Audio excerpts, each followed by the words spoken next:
एक कदम गलत उठाता राह शौक में, राह शौक का मतलब शौक के रास्ते पर चल पड़े थे। बस एक कदम गलत उठाता राह शौक में, मंजिल तमाम उम्र मुझे ढूंढती रही। मेरी मंजिल जिंदगी भर मुझे ढूंढती रही, कहाँ चला गया? तो एक गजल थी, उसे गजल में कहीं मैं नहीं छूटा। तो जो कहानी मैं आपको सुनाना चाह रहा हूँ एक रियल कहानी है, और मेरी सबसे बड़ी चिंता अपने बच्चों को लेकर, आपको लेकर वही रहती है। मैं जब भी कोई कहानी सुनाता हूँ, नाम, जगह, वो सब बदल देता हूँ ताकि किसी की प्राइवेसी पर हमला ना हो। सबकी राइट टू प्राइवेसी है ना। एक बच्चा था जिसको मैं जानता हूँ, बचपन से जानता हूँ, बहुत ही जबरदस्त आर्टिस्टिक बच्चा, म्यूजिक का उस्ताद। उसके घर में लगभग सब लोग म्यूजिक के उस्ताद थे। इंस्ट्रूमेंटल म्यूजिक, वोकल म्यूजिक, हर चीज में अच्छा, पढ़ने में भी ठीक, बढ़िया।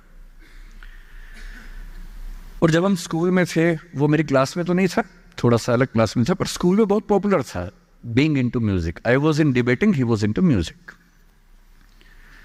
और बाद में उसने हमारा स्कूल छोड़ भी दिया कुछ समय के बाद, फिर वो कहीं और चला गया, फिर हमारा मिलना नहीं हुआ। उस समय ना तो व्हाट्सएप था ना यूट्यूब था, तो बाद में मिलने का स्कोप भी नहीं रहता था। जो एक बार चला गया वो चला ही जाता था उस समय। अब तो बच्चे जिंदगी भर दोस्त रहते हैं।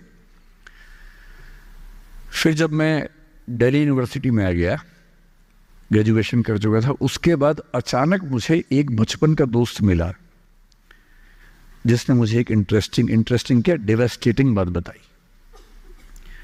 तो बात चल रही थी कि स्कूल के दोस्त कहाँ कहाँ हैं, क्या कर रहे हैं। तो बातों बातों में उसका जिक्र भी आया। तो मैंने बड़ी उम्मीद से पूछा, मैंने कहा वो तो बॉम्बे चला गया होगा, फिल्म इंडस्ट्री में चला गया होगा। तो मेरे दोस्त ने पूछा कि तुम्हें नहीं पता उसके बारे में? मैंने कहा नहीं। उसने कहा यार वो जेल में है, and he was one of the most creative students of our school. मैंने कहा जेल में क्यों है? बोले सच में नहीं पता। मैंने कहा सच में नहीं पता मुझे। And he was one of the most creative students of our school. मैंने कहा जेल में क्यों है? बोले सच में नहीं पता। मैंने कहा सच में नहीं पता मुझे।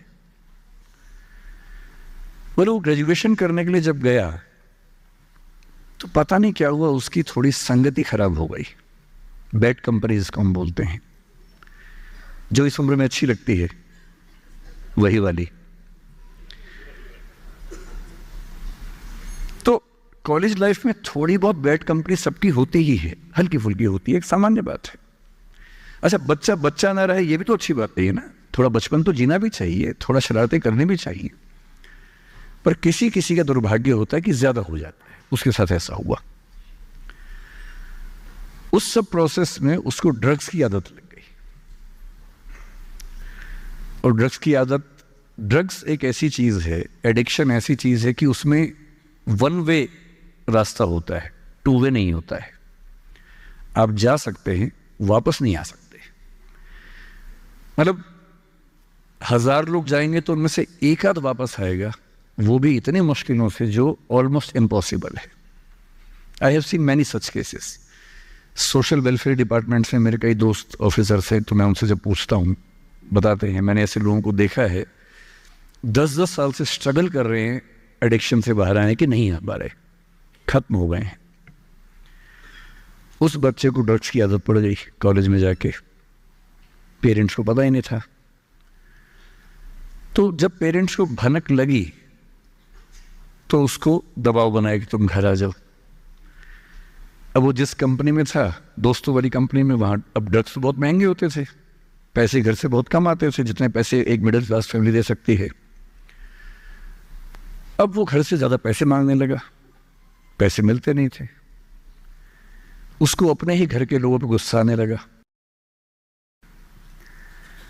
तो एक बार वो अपने घर आया हुआ था छुट्टियों में, और वहाँ भी वो कुछ कुछ करता रहता था। उसके पेरेंट्स ने उसको बहुत समझाया कि बेटा ऐसा मत करो। और एक दिन इस बात पे झगड़ा बढ़ गया। भैया पेरेंट्स की चिंता समझेंगे आज से 30 साल बाद, जब आपके बच्चे इस एज में होंगे ना, आपकी नानी मर जाएगी उस समय। नानी मरना एक मुहावरा है, इसका मतलब बहुत चिंता में रहेंगे उस समय आप। और उस दिन पता नहीं क्या हुआ, झगड़ा हुआ क्योंकि जो एडिक्शन के शिकार हैं उनका दिमाग उनके कंट्रोल में नहीं होता है। यहाँ तक कि जो ड्रिंक करते हैं, ड्रिंक एक लेवल से ज़्यादा कर लें तो दिमाग कंट्रोल से बाहर निकलने लगता है। ड्रग्स में तो ये एलिमेंट बहुत ज़्यादा होता है। और आधी रात को उसने क्या किया, उसने अपनी फैमिली के 5 लोगों का मर्डर कर दिया। मर्डर। उसने खाने में जहर मिलाया, लगभग सब लोग उससे मर गए। एक मेंबर नहीं मरा क्योंकि उसने खाना खाया नहीं उस दिन, तो उसको उसने अलग से मारा। और ये बात है जब उसकी उम्र लगभग 17-18 साल की थी या 19 के आसपास रहा होगा। उसके बाद वो जेल गया। मुझे उसके बाद से पता ही नहीं कि क्या हुआ, फांसी हुई या उम्र कैद हुई या क्या हुआ, ना तो मुझे पता है ना मैं इंटरेस्टेड हूँ जानने में। मैं उसका नाम हम सब जानता हूँ। एंड 1-2 क्लास स्कूल में ऐसी थी कि वो हम आसपास थे, जानते थे, पहचानते थे एक दूसरे को। मेरी सबसे बड़ी चिंता ये होती है बच्चों को लेकर कि किसी भी गलती से वो ड्रग्स में ना चले जाएं। आप सबसे रिक्वेस्ट कर रहा हूँ हाथ जोड़ के, कुछ भी कर लेना, ये मत करना। बदमाशी करो, शरारत करो, थोड़ा इश्क विश्क होगा करो, कोई दिक्कत नहीं। किसी को चीट मत करना, ड्रग्स में मत जाना, क्योंकि इन रास्तों पे जाने के बाद वापसी का रास्ता नहीं है, पूरी जिंदगी खत्म हो जाती है। एक शायर ने कहा है